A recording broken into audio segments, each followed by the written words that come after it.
Bonjour à tous et bienvenue sur ce nouveau webinaire.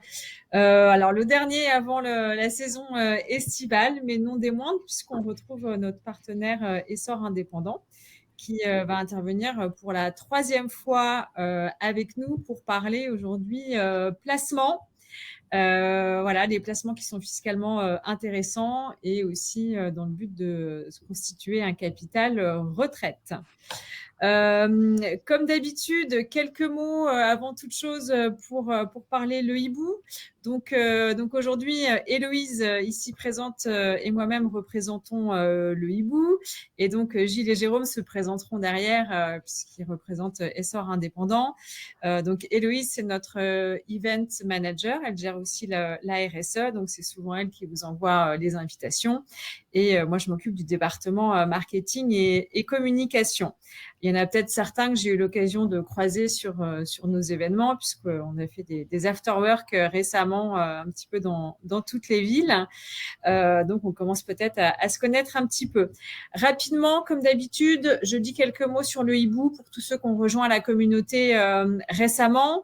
Donc, nous, on est une plateforme qui connectons donc des experts de l'IT, des experts indépendants avec des grands groupes. Donc, vous êtes maintenant un petit peu plus de 70 000. Vous êtes inscrits sur la plateforme Le Hibou. Et Le Hibou, c'est une société qui a maintenant 7 ans, qui a fait 52 millions de chiffre d'affaires l'année dernière et qui compte en faire 80 millions cette année.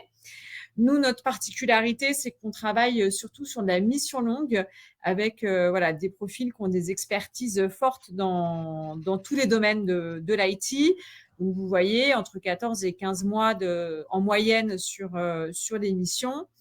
Et depuis cette année, donc, on est membre de la French Tech 120, ce qui nous permet de parler freelancing avec les représentants des pouvoirs publics et aussi avec les directions des grands groupes qui ont pris des engagements cette année pour travailler, en tout cas doubler le volume d'affaires qu'ils font avec les startups de la French Tech, ce qui fait que ça devrait nous ouvrir encore plus les portes des grands groupes pour vous trouver les meilleures missions. Donc là, on a mis un petit échantillon des marques avec qui on travaille, mais on travaille avec tout le CAC 40, SBF 120. Et donc, nous, on a à cœur d'accompagner donc notre communauté de freelance dont vous faites partie et surtout vous accompagner dans tous les enjeux que vous pouvez rencontrer au quotidien en tant que travailleur indépendant. Donc, quel que soit le domaine. Donc, nous, notre cœur de métier, c'est de vous aider à trouver des missions, mais vous pouvez avoir des problématiques en termes de comptabilité, en termes d'assurance, de prévoyance et autres. Et donc, on a un réseau de partenaires qui vient vous aider, avec qui on a des offres spécifiques.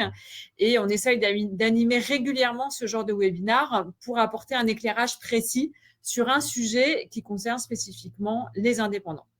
Et donc, c'est le cas aujourd'hui. Et je vais laisser tout de suite la parole à Gilles et Jérôme qui vont se présenter et présenter le sujet du jour. Oui, bonjour à tous, je me présente, donc Jérôme Argout. Moi, ça fait 20 ans que je travaille dans le monde de l'informatique et je suis fondateur de Essor Indépendant avec Gilles.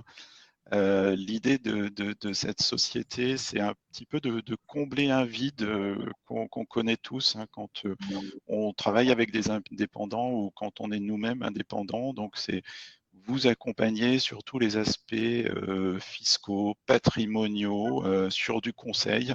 On a l'habitude de dire, voilà, quand on est expert en architecture informatique, on n'est pas forcément expert en comptabilité. Et Essor Indépendant se positionne comme étant cette société de conseil pour vous et pour vous accompagner sur vraiment ces sujets sur lesquels vous n'avez pas forcément de temps à consacrer. Et Gilles, donc mon partenaire. Bonjour à tous. Merci Jérôme, merci Guénaël. Du coup, moi, ça fait 25 ans que je fais de la gestion de patrimoine. Donc, l'idée qu'a eu Jérôme de produire un service dédié aux indépendants. Nous, on le faisait pour les salariés, pour les personnes classiques, on va dire. Et maintenant, on l'a développé pour les indépendants. On a donc 3 sites, puisqu'on a Paris, Toulouse et on ouvre Bordeaux, ce que j'expliquais tout à l'heure en avant-première. On va ouvrir notre agence à Bordeaux fin d'année. On a 45 personnes qui peuvent vous rendre service sur l'immobilier, l'épargne, ça va être le thème d'aujourd'hui, mais aussi bien la gestion locative, les syndics, les montages de sociétés. Voilà, c'est vraiment la gestion de patrimoine au sens large. Et bon, ça fait 25 ans que je fais ça et on a de très bons avis Google. On vous mettra les liens sur nos avis Google, puisque ce sont nos clients qui parlent le mieux de nous. Ça fait 1 an qu'on s'est mis à faire des avis Google. On a un peu plus de 300 avis avec 5 de moyenne, donc on est très très content.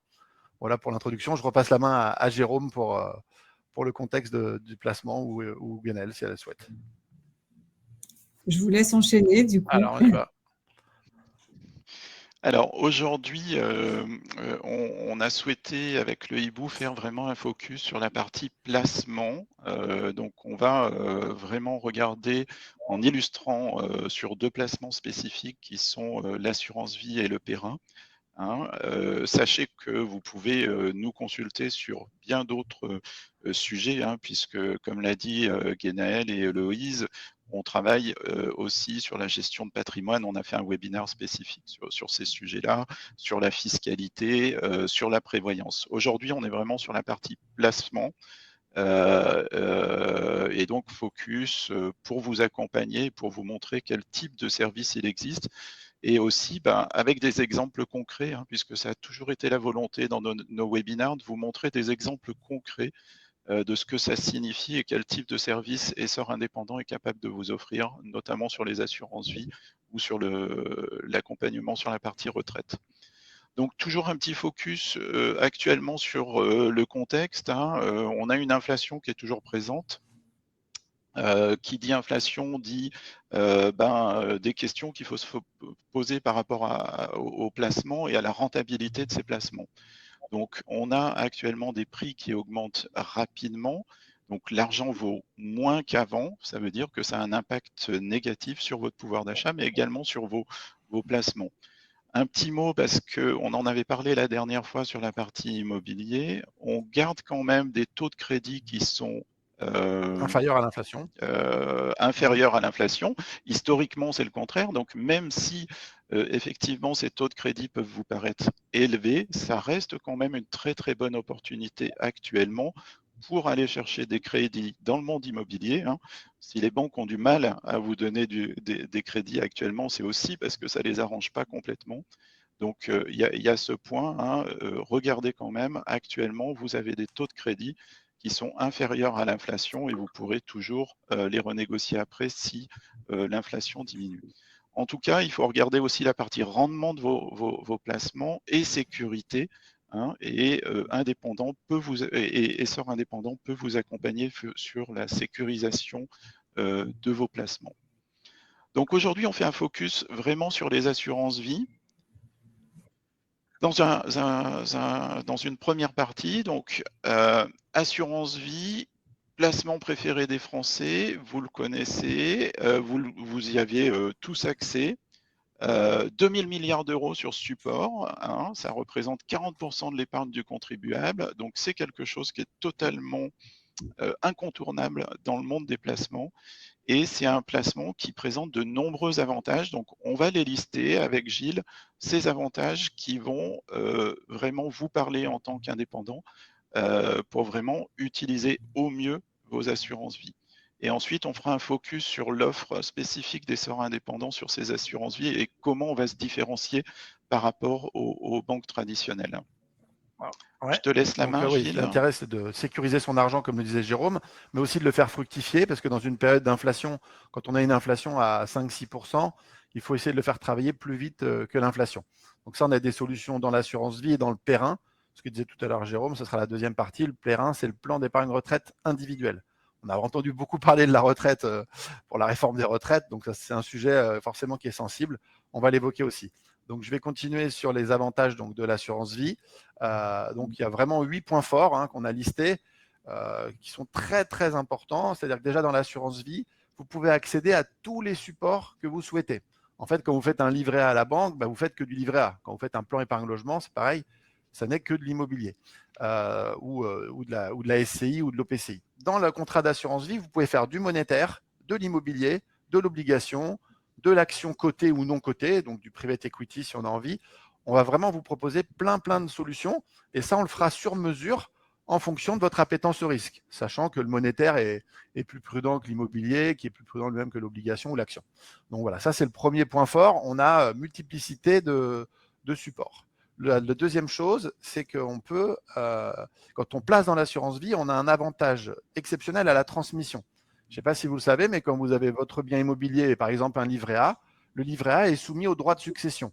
Les droits de succession en moyenne sur un patrimoine, je dirais comme on rencontre quotidiennement, c'est à peu près 30%. Quand vous mettez dans l'assurance vie, vous êtes exonéré de ces 30% d'impôts. Donc, par exemple, si vous avez 100 000 euros dans les différents placements à la banque, ça veut dire que vos héritiers doivent 30 000 euros en cas de succession. Si on les a mis dans l'assurance vie, c'est zéro. Donc, vous voyez que c'est une passerelle de transmission qui est géniale. Et c'est 152 500 euros par bénéficiaire. Donc, si on a 2 enfants, on met 300 000 euros, c'est exonéré de droits. Ça, c'est valable pour les capitaux déposés avant 70 ans. Donc, je ne vais pas vous faire toute la spécificité de l'assurance vie, mais je vous fais les grandes lignes. En général, notre population aujourd'hui, elle est active, donc on va pouvoir placer des capitaux avant 70 ans. Si c'est après, c'est une autre règle.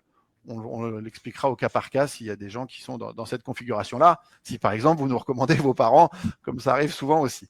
Donc s'ils sont pas loin, s'ils sont avant 70 ans, c'est bien d'en parler. Ensuite, le troisième point hyper intéressant dans l'assurance vie, c'est qu'on peut décider de se verser une rente. Qui n'a pas rêvé d'être rentier?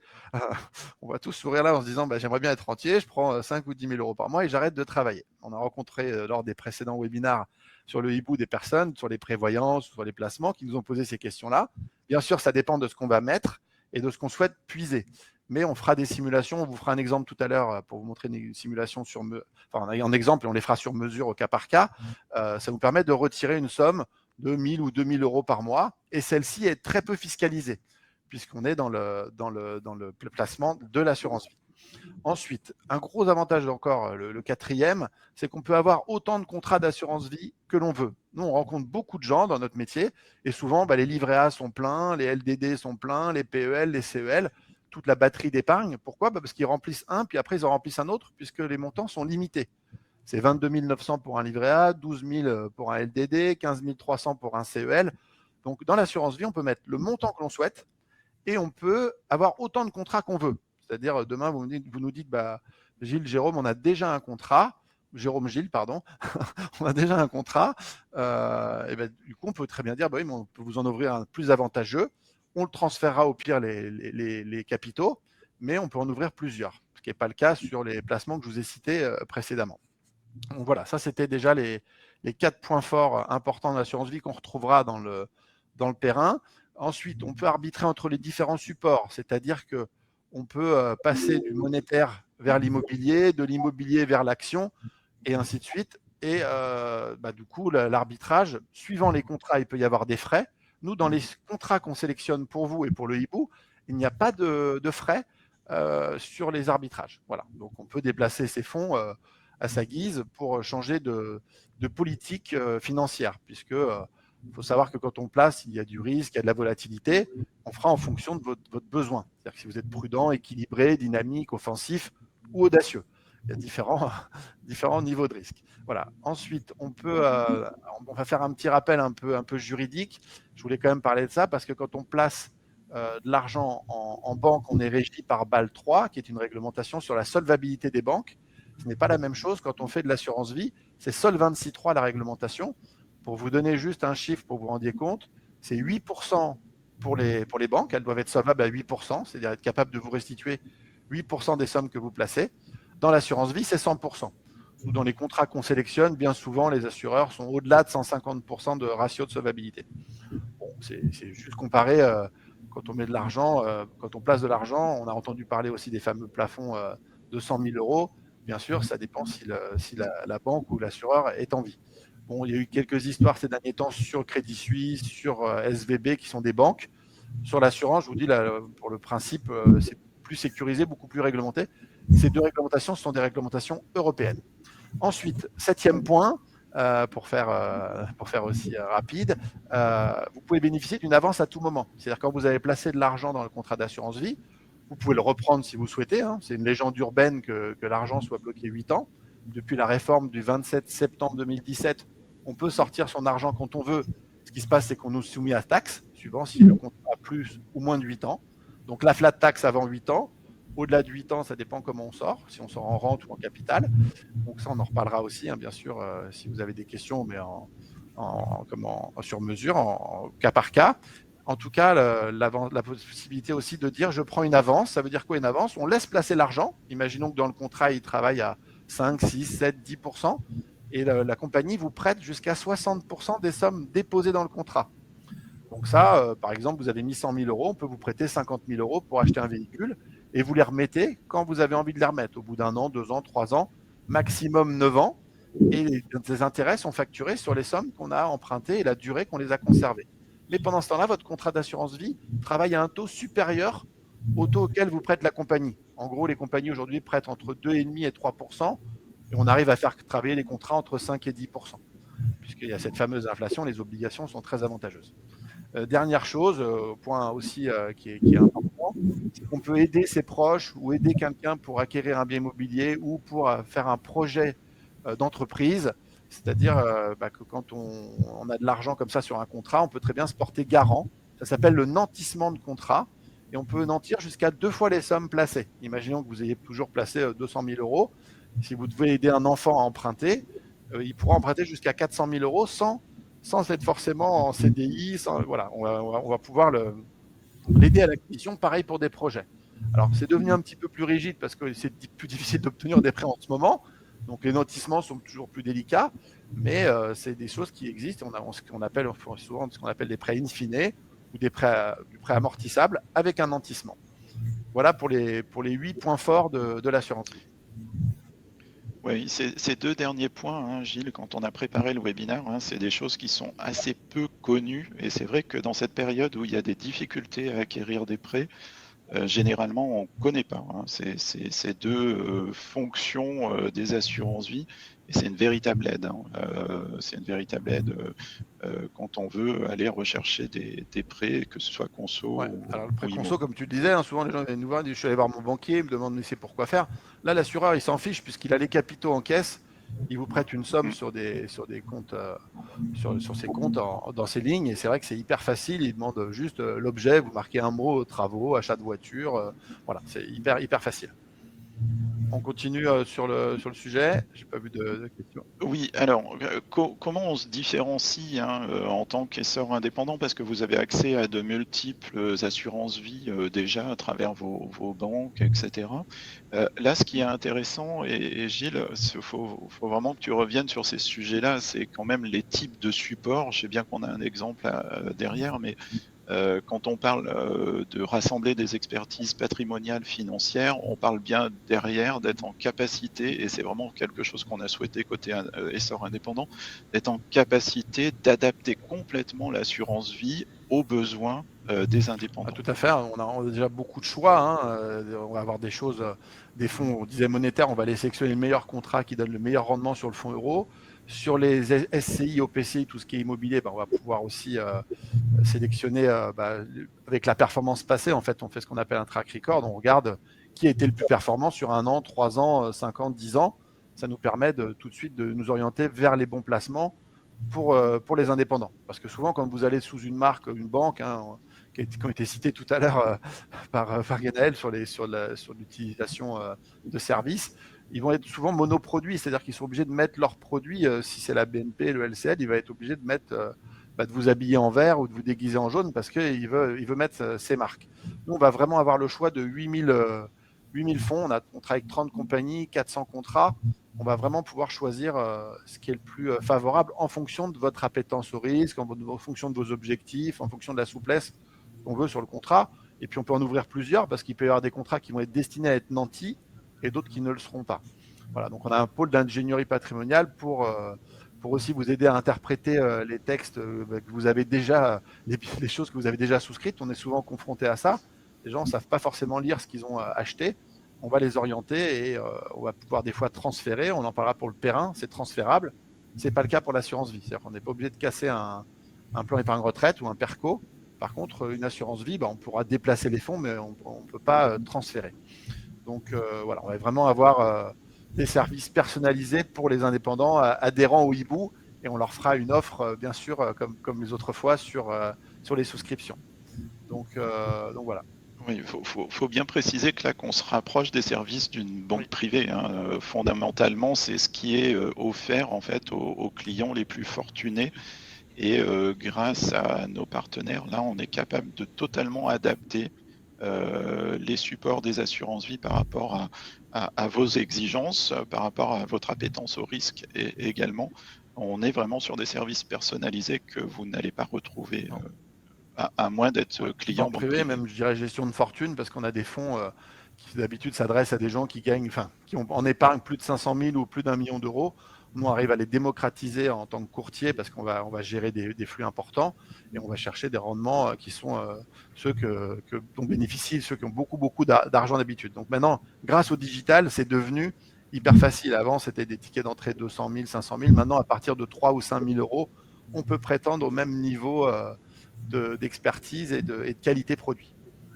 On va passer à la page suivante. Du coup, on refait un petit focus sur le livret A et le fonds euro, parce que le fonds euro, c'est l'actif de la compagnie d'assurance. Donc, je l'ai comparé au livret A. Le livret A, sur les 15 ou 16 dernières années, c'est 1,25 la moyenne, parce qu'on a du livret A à 0,50, du livret A à 1, à 2%. Là, il vient de passer à 3% sur cette année, au 1er février.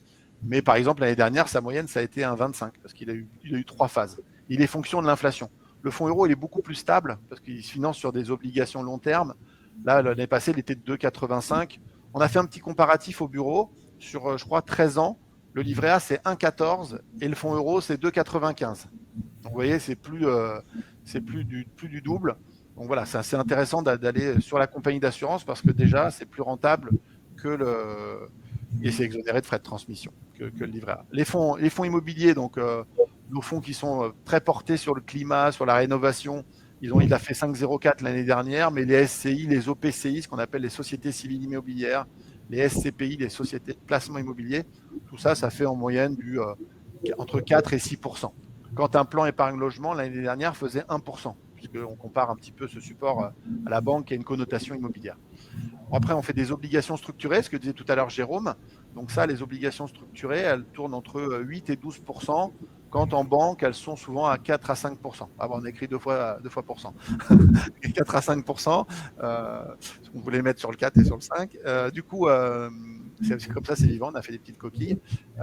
Du coup, ça, c'est vraiment, on a une obligation qui est dédiée, on les passe directement avec les salles de marché de la BNP, de Natixis, de Société Générale. Et donc, on les fait sur mesure. Et au-delà d'1 million, même, on les fait à vos noms. Donc, ça dépend, on rencontre tout type de personnes. Je vous dis, ça va de 3 000 euros et au-delà d'1 million sans problème. Ensuite, on peut faire des fonds actions. Ça, on a l'avantage de nos contrats, c'est qu'ils sont en architecture ouverte. C'est-à-dire qu'on peut choisir tout et n'importe quoi en termes de fonds. Bien sûr, c'est d'aller chercher les plus rentables. On va pouvoir travailler avec Rothschild, Carmignac, Tocqueville, qui sont des grandes maisons de gestion, qui font des fonds actions, mais aussi avec du private equity, ce que je vous disais tout à l'heure, des actions non cotées. On a des très bons fonds qui rapportent du 7-8% sur du non coté parce qu'il y a des boîtes qui ont besoin de se financer. Et c'est facile d'avoir des bons rendements. Donc ça dépend une fois de plus de votre politique de risque. Mais voilà les exemples de fonds que l'on peut attacher à votre contrat d'assurance, qu'on peut mettre dans votre contrat d'assurance. Allez, Ouais, on va parler de la politique de risque, parce que des rendements comme ça, je pense que on en rêve tous. Par contre, c'est forcément lié à un risque. Ça va être justement la slide suivante. Merci pour la transition. On est bien rodé. Du coup, comment on analyse le risque? En fait, l'AMF, l'autorité des marchés financiers, donne un indicateur à tous les épargnants du niveau de risque du placement qu'il va choisir. Donc, quand je vous ai présenté le fonds euro tout à l'heure, c'est le niveau de risque 1, comme le livret A.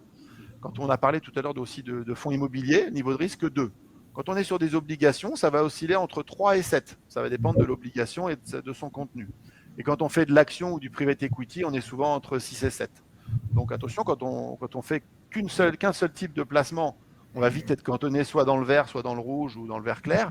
Si par contre, nous, l'idée, c'est de diversifier le placement, c'est de mettre un peu de fonds euros, un peu d'immobilier, et de faire varier la poche obligations et actions en fonction de votre niveau de risque, on va se retrouver plutôt avec des niveaux de risque entre 2 et 4, ce qui fait qu'on reste, je compare souvent cette échelle à l'échelle de Richter. Pour les tremblements de terre, il faut savoir que plus on va vers le 7, plus on prend du risque aussi. On peut gagner beaucoup, mais on peut aussi perdre. plus on est prudent, plus on a quand même une faible volatilité. Par contre, on arrive à avoir des rendements qui sont très bons. Je vous parlais tout à l'heure d'obligations. On a une obligation en ce moment qui rapporte du 10%, elle a un niveau de risque 4. En fait, ce qui fait qu'elle a un risque 4, c'est parce que l'argent n'est pas disponible dans une obligation. C'est le côté illiquide qui fait que ça augmente un peu le risque. Mais sinon, en termes de sécurité sur le placement, il n'y en a pas, c'est que l'argent n'est pas disponible.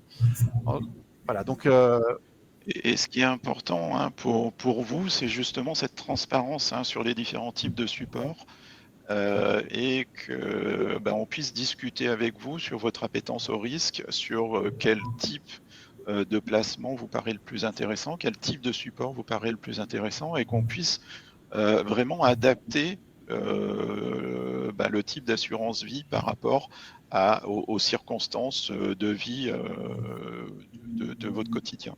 Donc ça, c'est vraiment important parce que les banques traditionnelles ne vont pas pouvoir vous apporter ce niveau de service. Le niveau de choix pour continuer. Et bien sûr, par contre, ce n'est pas figé. On peut très bien partir sur un risque 3 en mixant 3-4 types de fonds et on pourra très bien le faire évoluer vers du plus prudent si on se dirige vers la retraite et la rente, comme j'en parlais tout à l'heure, ou plus actif en se disant moi je veux gagner plus, j'ai le temps, parce que en fait, il faut nous donner, pour avoir des rendements forts, il faut nous donner un peu plus de temps. Une obligation, elle dure souvent 2-3 ans. Un fonds euro, il est liquidable tous les jours. Voilà. Et de l'action, on sait que quand on part sur de l'action, alors il peut y avoir des très bonnes performances, on en a eu encore là sur des fonds actions récemment, mais en général, on s'inscrit plutôt sur une durée de 3 à 5 ans quand on fait de l'action. Voilà. Donc on va aussi tenir compte de cette politique sur la durée. On continue? Des questions? Ça va? Pour l'instant, on n'a pas de questions. C'est que vous êtes très clair, mais en tout cas. J'espère.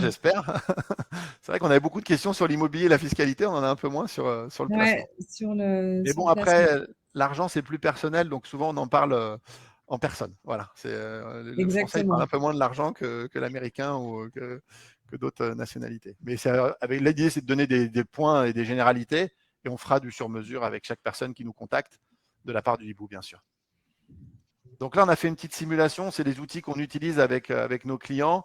Donc, je l'ai intitulé « Monsieur, je fais un bon placement » parce qu'on voit que souvent, les gens ne font pas forcément des bons choix. Ils nous disent on leur demande pourquoi vous avez fait ce placement. C'est mon banquier qui m'a dit. On pourrait presque faire une chanson avec parce qu'on l'entend tellement souvent que pour nous, c'est assez fascinant parce qu'en fait, il faut savoir quels sont vos objectifs et en face, on mettra une solution adaptée. Donc là, j'ai pris un exemple, ça reste un exemple où on compare une assurance vie justement avec les comptes sur livret, les PEL ou autres. Un exemple où on place 100 000 euros sur 15 ans, on met 2 bénéficiaires, c'est-à-dire qu'on va transmettre au cas où à 2 personnes. On imagine une personne qui a 2 enfants et donc on fait le placement. Quand on fait de l'assurance vie, il y a des frais de souscription pour rentrer dans le contrat qu'on n'a pas quand on fait un livret A. On verra dans la colonne de droite, on voit qu'il n'y a pas de frais dans un livret A, il y en a dans des contrats d'assurance vie. Donc ça, on le modérera en fonction de la somme que vous nous confiez. Il faut savoir que les frais de souscription sont partagés entre la compagnie et Essor Indépendant. Donc, on a pris l'exemple ici de placer 100 000 euros avec 3% de frais de souscription. On a abaissé, bien sûr, puisque plus le montant est important, plus on diminue les frais de souscription. Et on va les placer dans 3 types de fonds. Là, l'exemple que j'ai fait, j'ai mis 30% en fonds euros, 30% en fonds immobiliers et 40% en fonds obligataires. On voit qu'on a un niveau de risque par rapport à l'échelle de tout à l'heure de 2,5 sur 7, donc on est plutôt prudent, mais on voit que notre argent a travaillé à 5,13. Donc ça permet d'avoir quelque chose qui surnage l'inflation. L'avantage de cette répartition comme ça, on a 60% de tout le temps disponible, puisqu'on a mis 60% dans le fonds euro et la SCI. Et il faut savoir que la SCI et le fonds euro, l'argent est disponible quotidiennement. Et l'obligation, en moyenne, une obligation dure entre 2 et 3 ans. Donc c'est pour ça que j'en ai laissé une partie un peu plus figée. Mais par contre, c'est que l'obligation rapporte plus. Là, dans le portefeuille que j'ai mis en exemple, je n'ai pas mis d'action parce qu'on a beaucoup de gens qui déplacent l'argent quand on les rencontre. Ils sont plutôt dans les livrets A, je le disais, LDD, PEL, CEL, des fois un peu de plan épargne entreprise. Donc, on va respecter la politique d'épargne. Et donc, dans la colonne de droite, on voit qu'on a placé ces 100 000 euros, on a mis à 1,25, donc la moyenne du PEL, du livret A, ces dernières années. On voit que quand on place 100 000 euros à 1,25 pendant 8 ans, on a 110 000 euros au bout de 8 ans. Quand on les a placés à 5,13, il y a 143 000. Donc, même s'il y a eu des frais de souscription, on nous en parle forcément au moment de la souscription, on ne nous en parle plus après, on voit qu'on est largement gagnant du fait de gérer son épargne de façon optimisée. Et pareil, si on va sur 15 ans, dans l'exemple que j'ai pris là, au bout de 15 ans, c'est 120 000 ou 204 000. Donc vous voyez, ce qui est important de constater, c'est qu'à 5%, on double son capital tous les 15 ans. À 1,25, il faut un peu plus de temps. Il faut plutôt 60 ou 80 ans pour le doubler. Donc, il ne suffit pas d'une vie. Donc, l'intérêt, c'est quand même de faire fructifier son argent de façon efficace. Donc, voilà là, les grandes lignes. Mais bien sûr qu'on personnalisera en fonction de chaque personne. On peut aussi faire des simulations plus poussées. Mais là, c'était vraiment de vous donner un exemple. L'exemple est très parlant, en tout cas. Ouais, bon. Bon, si ça te fait réfléchir, c'est parfait. Faut dire, on en parlera. Ce qu'il faut dire, c'est qu'il y a des types de supports quand même là avec des rendements garantis. Quand Oui. on parle de la partie fonds Oui. euros, voilà, c'est Alors, zéro fonds risque. euros, là j'ai marqué 2,50. Tu fais bien de faire monter là-dessus. Je vous ai marqué tout à l'heure 2,85 la moyenne des dernières années. Mais là, cette année, les compagnies nous annoncent du 3,50 parce que le livret A est à 3. Les compagnies d'assurance remontent leur taux de fonds euros. Pourquoi? Parce qu'ils ont des bénéfices qu'ils peuvent injecter pour doper un petit peu le fonds euro qui tourne autour de 2,53 et pour dépasser le livret A, les compagnies le boostent, ce qu'on appelle. Donc là, j'ai mis 2,50 parce que c'est le plus bas, c'est le floor le plus bas qu'on ait tapé avec nos contrats. Donc ça, c'est dans un souci de prudence. Pareil pour la SCI et pareil pour l'obligation. Parce qu'aujourd'hui, je vous dis, le fonds euro est à 3,50. La SCI, l'année dernière, elle a fait 5,04, celle qu'on aime bien, mais on en a des dizaines. Et le fonds structuré que j'ai en ce moment, il fait du 10. Mais pourquoi j'ai mis 8? Parce que c'est le plus bas qu'on risque d'avoir sur un cycle de 15 ans. Parce que là, je me projette sur un moyen long terme.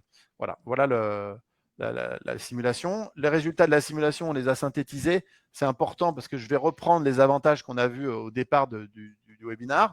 Donc, quand on met 100 000 euros en livret A, on a gagné au bout de 15 ans 20 000. Sur ces 120 000, s'il nous arrive quelque chose en succession, les enfants payent 36 000 euros de frais de succession. Et si c'est indirect, c'est-à-dire que s'il n'y a plus de parents proches ou plus d'enfants, eh ben c'est 72 000 euros que l'État vient prendre sur les placements que vous avez en liquidité dans votre banque ou dans vos établissements financiers.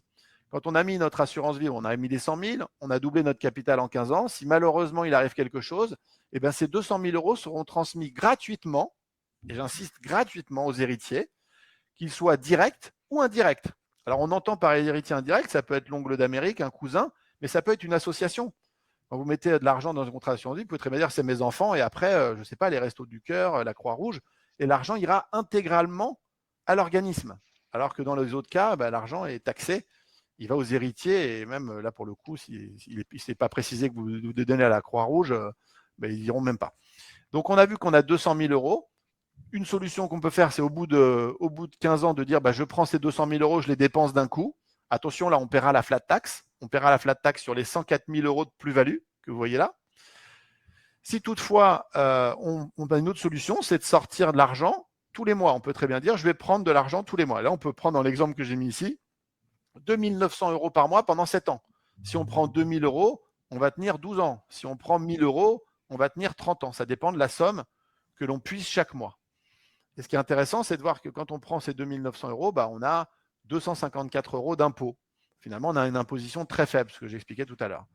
Alors bien sûr, il y a des gens qui nous disent moi je veux 3 000 euros pendant 30 ans, il faut mettre une plus grosse somme ou mettre de l'argent tous les mois. Parce que quand on abonde dans son contrat d'assurance vie, ça permet d'avoir une plus grosse somme au moment où on part en retraite ou en tant que rentier. Puisque là, dans l'assurance vie, on n'est pas contraint par la retraite. On prend quand on veut et le capital et ou la rente.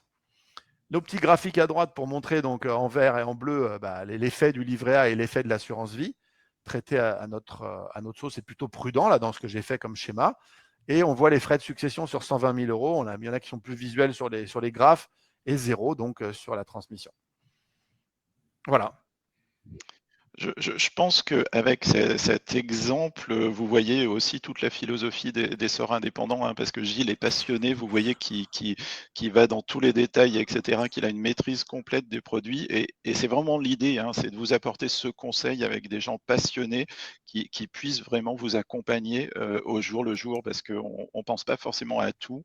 On s'était dit quand on a créé Sœurs Indépendants, la question auquel on souhaitait répondre, c'est depuis quand vous n'avez pas vu un conseiller financier qui connaisse vraiment la situation des indépendants. Bon voilà, voilà les Sœurs Indépendants qui arrivent sur ces sujets-là. Alors je dis ça, Gilles, c'est parce que On a légèrement Ah dépassé bon, on notre avance alors, timing. j'avance un peu Hein. plus vite. On avance. Donc, la next step, on souhaite parler maintenant de cette partie retraite. Hein. Vous avez beaucoup entendu parler de la partie retraite, et la partie retraite, elle a un autre avantage pour les indépendants, hein, et pour tout le monde, c'est aussi un aspect fiscal qu'on veut aborder. Et vous allez voir que vous allez pouvoir jouer également sur l'ensemble des avantages, et qu'il y a quand même sur ces plans retraite individuels d'énormes avantages à regarder quand on est indépendant. Donc pareil, Ouais. Gilles, je te Alors, laisse. ouais, le plan épargne retraite individuel a remplacé le PERP, le plan d'épargne retraite populaire. La loi Pacte de 2019 l'a mis en œuvre, et c'est le 1er octobre 2020 que le PERP a disparu et qui a été remplacé par le PERIN. Donc c'est un plan qui est plus souple. On n'aimait pas beaucoup le PERP à l'époque. Aujourd'hui, c'est beaucoup plus souple le PERIN. Je vais vous en parler par la suite. Il est plus rentable et plus avantageux pour l'investisseur. Donc, et le principal avantage, parce que c'est vraiment le petit frère de l'assurance vie, l'argent est moins disponible. Par contre, on a une économie d'impôt chaque année quand on place de l'argent dans ce PERIN qui est attaché à cette épargne. Donc le PERIN est accessible à toute personne non retraitée, aux salariés comme aux non-salariés. Donc là, on s'intéresse vraiment aux indépendants aussi, ainsi qu'aux personnes qui n'exercent pas ou plus d'activité professionnelle.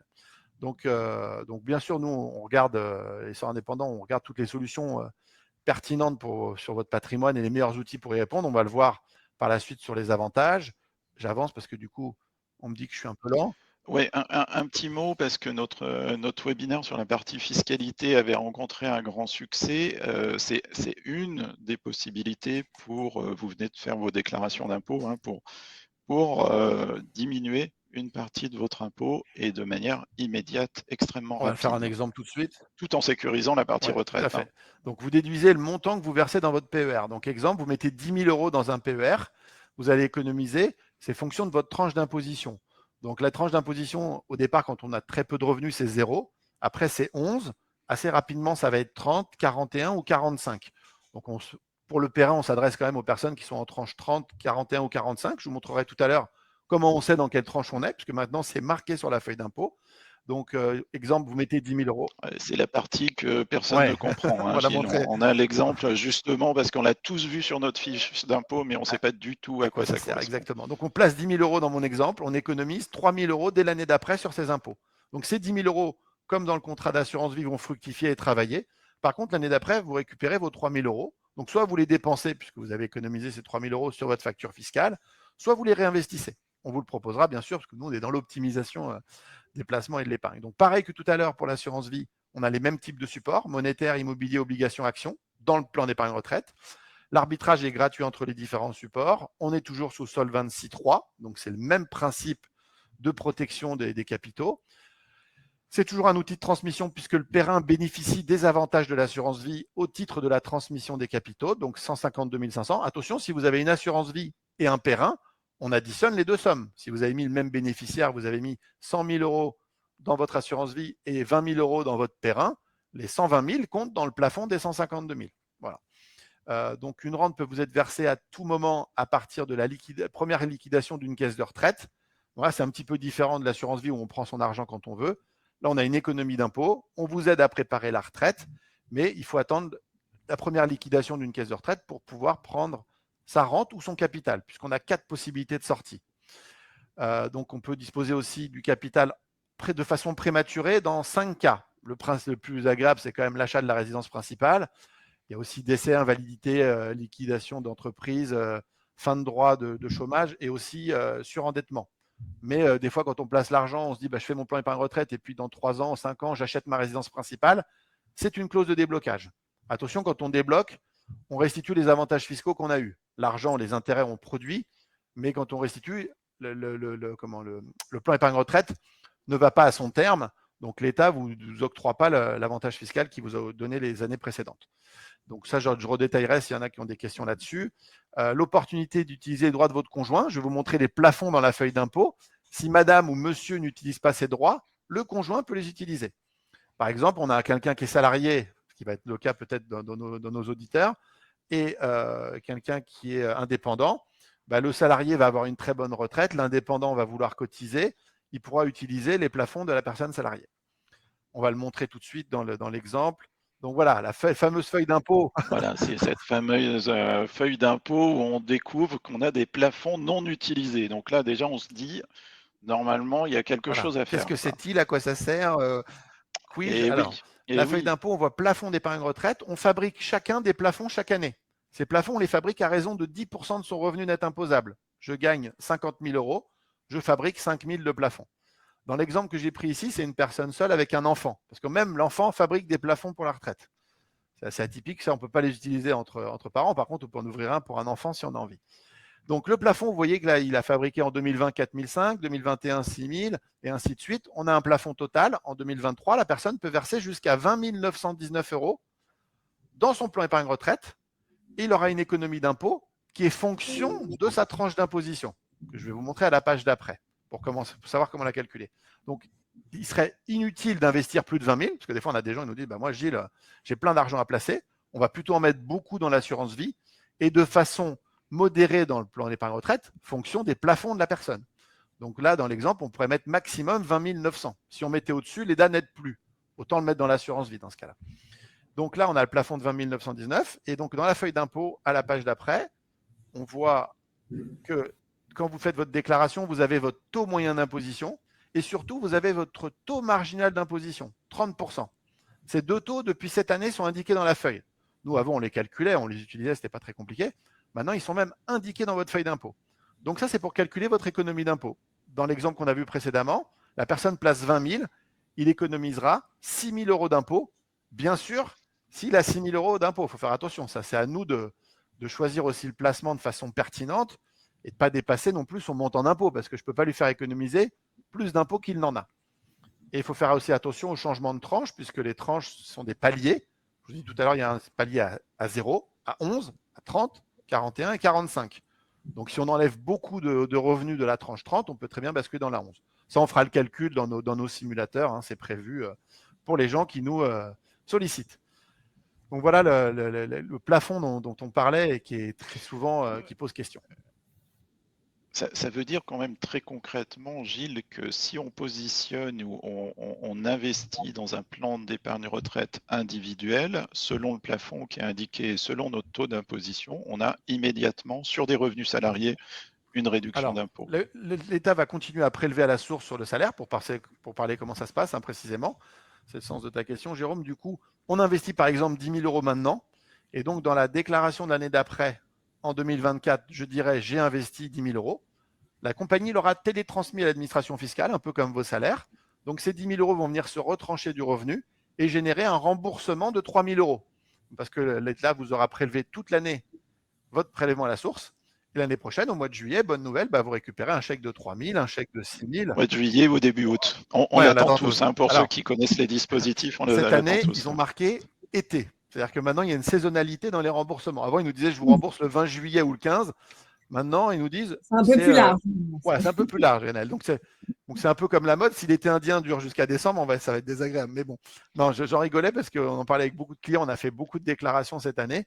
Et pour la première fois, on nous dit c'est une saison. On vous rembourse pendant la saison. Donc, essayez-vous de payer vos impôts en disant je vais payer en automne.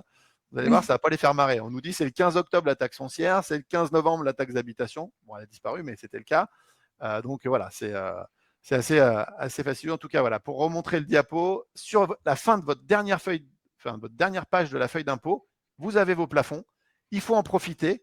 C'est une économie d'impôt qu'on peut faire instantanément et préparer votre retraite avec. Donc, on voit la tranche d'imposition. Donc là, j'ai fait des exemples. Du coup, moi, j'ai une petite question là dans l'exemple que vous avez donné. On cumule les deux plafonds là, du déclarant 1 et de l'enfant? L'enfant, non. Par contre, s'il y a un déclarant 1 et un déclarant 2, par exemple un couple, on peut cumuler les deux plafonds. On cumule les deux plafonds. Okay. C'est-à-dire que je peux ouvrir un plan pour monsieur et il utilise le plafond de madame, où on fait deux plans épargne retraite, monsieur et madame utilisent chacun leur plan. Voilà, on fait ce qu'on veut. Et on peut basculer de l'un vers l'autre, on fait une petite croix quand on veut bénéficier du déclarant 1 ou du déclarant 2. Par contre, l'enfant, c'est complètement individuel. Je ne peux pas l'utiliser pour un des parents. Voilà. Là, j'ai pris l'exemple d'une femme ou d'un homme qui était seul et qui avait un enfant rattaché. D'accord. Parce qu'on voit souvent le plafond des enfants. On se dit, mais plafond épargne retraite pour mon enfant alors qu'il n'est pas encore sorti des études, qu'il a 12 ans, ou c'est quand même bizarre. Mais si, on en fabrique aussi. Donc ça peut être intéressant. On en ouvre aussi pour des enfants. Pourquoi ? Parce que quand ils achèteront leur résidence principale, on pourra débloquer le plan épargne retraite. Parce qu'ils sont censés l'acheter à la vingtaine ou la trentaine. Je continue. Ah, il y a une Pardon. question là sur le chat, sur combien d'années le plafond est-il calculé? Voilà. C'est comme sur l'exemple, c'est-à-dire que c'est 3 ans plus l'année en cours. Il faut savoir que le plus vieux plafond s'efface. Par exemple, quand on va passer en 2024, c'est perdu. Voilà. Mais on en refabrique un pour l'année 2024. Et quand on place, on utilise le plafond de l'année et ensuite le plus vieux plafond. Par exemple, si on place 10 000, je vais prendre les 5 000 de l'année 2022 et le 4 520 de l'année 2020. On commence par le plus récent et après on repasse au plus vieux par ordre chronologique. Donc pour répondre à la question, les années sont glissantes, celles que vous voyez là, et on revient. Donc là, dans un exemple comme ça, on essaye au moins de mettre 10 000 euros pour aller chercher le plus vieux plafond. Ouais, les 5004 et les 4005. Bien sûr, on fait en fonction de perdre. la solvabilité et de la capacité financière de la personne. Hein. Mais si vous économisez de l'impôt rapidement, sur d'autres dispositifs, nous, qu'on utilise, du Malraux, du monument historique, du Pinel, du meublé, l'économie d'impôt, elle n'est pas instantanée parce que souvent, il faut construire un bien ou le rénover. Alors que là, dans le plan épargne retraite, c'est instantané. Et c'est pour ça qu'on a beaucoup de souscriptions dans le plan épargne retraite de septembre à décembre. Parce que souvent, les gens veulent placer tard pour récupérer dès le début d'année suivante. Donc voilà pour les plafonds épargne retraite et la question. Donc là, on a fait l'exemple de quelqu'un qui place 10 000 euros en tranche 30%. 41% ou 45%. On voit que l'économie d'impôt, vous allez me dire, on prête qu'aux riches. Bah oui, plus on est imposé, plus on participe à sa retraite.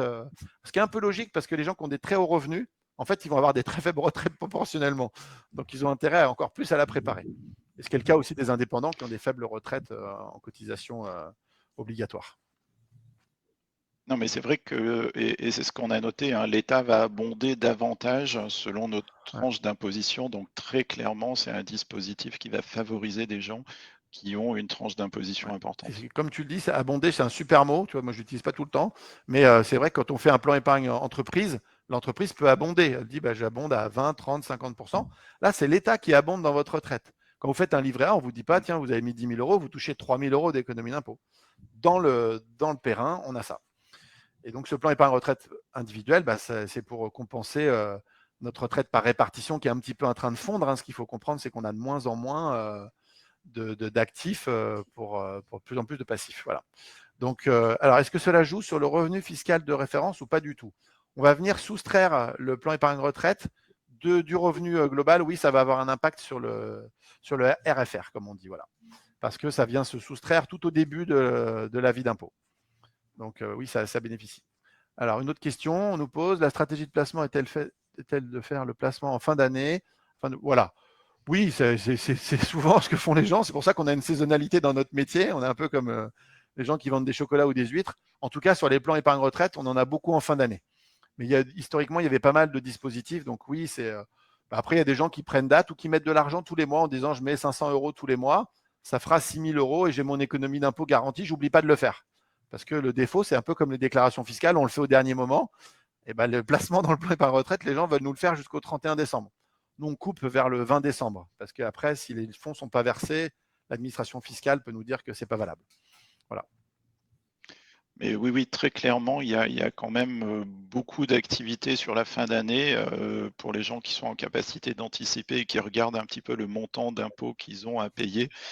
C'est vrai que c'est un dispositif qui est hyper rapide et qui nous permet immédiatement de réduire notre imposition. Et surtout, ça a un impact immédiat. C'est surtout ça qui est quand même assez génial. Donc, il y a encore une question là de Mohamed. Oui. Donc, du coup, quand on débloque l'argent en cas d'achat de résidence principale, oui, on doit restituer les avantages fiscaux qu'on a eus. Imaginons qu'on ait placé nos 10 000 euros pendant 3 ans, ils ont fructifié, ils ont travaillé à 5-6%. Si on achète la résidence principale, on doit rendre les économies d'impôt fonction de la tranche que l'on a à ce moment-là. Donc, si la tranche a monté, on a plus d'impôts. Si elle a baissé, on en a moins. Si c'est la même, on rend ce qu'on a eu. Parce que pour rappel, le plan épargne retraite sert pour la retraite. Mais en cas d'urgence, on peut débloquer les fonds et utiliser les capitaux qu'on avait épargnés. Donc voilà pour la question. C'est une bonne question. On la pose souvent, je l'avais évoqué un petit peu en amont, mais c'est important de le savoir. Ah bah merci, c'est clair, c'est parfait. Oui, ça c'est un point important, hein. Non, non, mais ça c'est un point important effectivement quand on a l'objectif, d'acheter une résidence principale avec ce dispositif, il faut faire attention, hein, et d'où l'intérêt de nous consulter pour savoir la meilleure stratégie, hein. Est-ce qu'on part sur des assurances vie? Est-ce qu'on part parce que le nantissement est Oui. intéressant, hein, on l'a dit, sur la première partie. Là, il faut vraiment, vous poser les bonnes questions avec les bons conseillers, hein, et c'est vraiment le service qu'on souhaite vous apporter. Eh ben parfait, on est bien en timing. On a rattrapé un peu. Allez, on passe à notre slide suivante. Donc là, on a refait une petite simulation sur le plan épargne retraite. Donc on a fait un petit peu plus simple, mais c'était vous montrer que quand on met 20 000 euros, là j'ai pris un exemple de tranche à 41%, vous le voyez au milieu. J'ai pris un peu plus de risque, vous voyez que j'ai fait 20, 20, 60 par rapport à tout à l'heure. Pourquoi? Parce que quand on fait de la retraite, on est censé être sur un cycle plus long d'épargne. Donc on va aller chercher un peu plus de rendement. Du coup, le rendement est à 6 au lieu de 5. Mon risque est un tout petit peu plus fort, mais on reste quand même assez prudent. Et on a une économie d'impôt, vous pouvez le voir dans le tableau de droite, de 8 200 euros la première année, puisqu'on a mis 20 000. Et si on met de l'argent, c'est le cas que j'ai mis dans ma simulation, j'aime bien que les gens mettent de l'argent tous les mois, si c'est possible. Ça permet de préparer une belle retraite.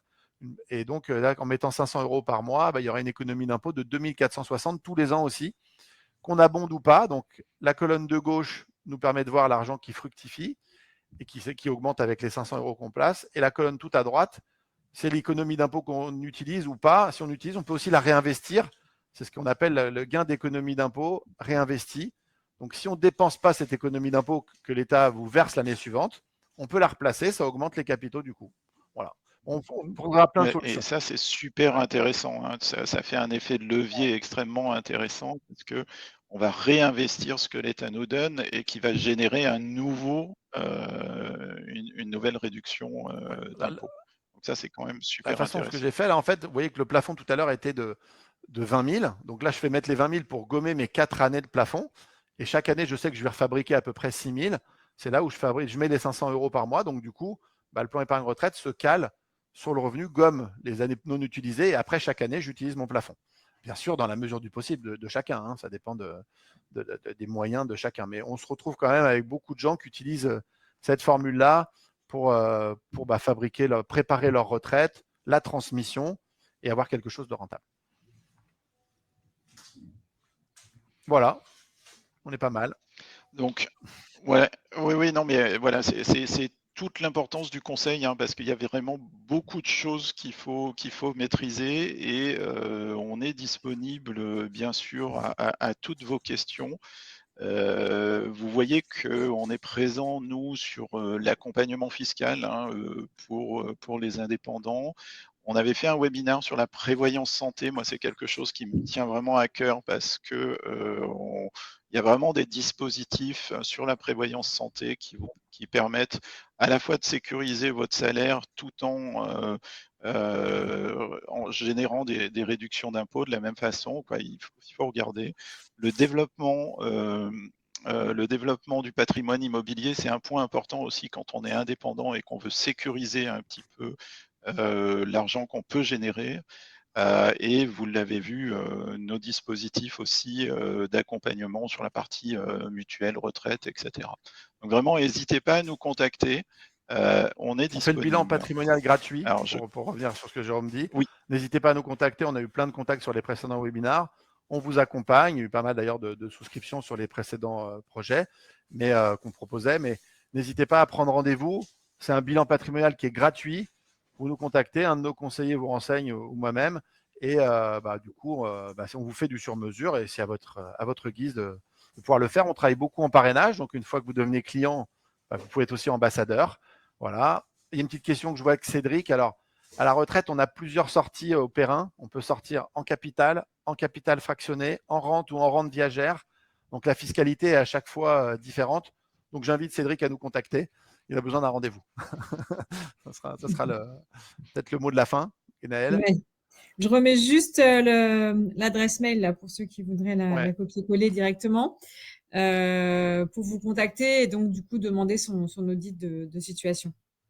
Ok, très bien. Et donc on nous demande de la société place, c'est la société qui place dans le PER. Non, ça va être une compagnie d'assurance dans laquelle est hébergé le plan épargne retraite.